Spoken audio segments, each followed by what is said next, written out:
Simama wajinasi wajibana kile imefungwa kwa wazee, siwezi kuruhusu kuteleza. Kila kitu wacho mwanadamu walitengeneza, teknolojia, biashara, minara na wimbi. Nilikupa ya vipole bado nikaona kielea kutoka ndani.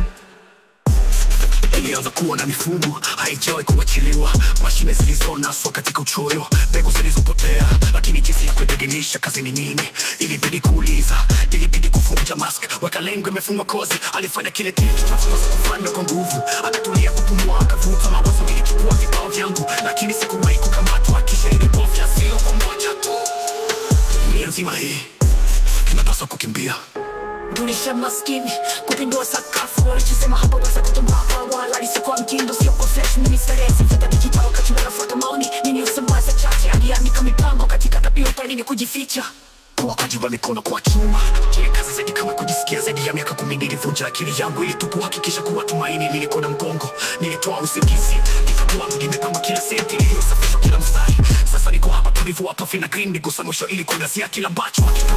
Katika kila kituo kutoka kwa kilimo, kuna mzunguko kama ni tajiri au maskini. Watukukusha siwa ade, hii ndio Sani ni switchi, kujenga badala. Sasa mimi benchi dunia wakati wao fridge. Viongozi wanazungumza lakini nilitembea kupitia moto huku wakidhihaki.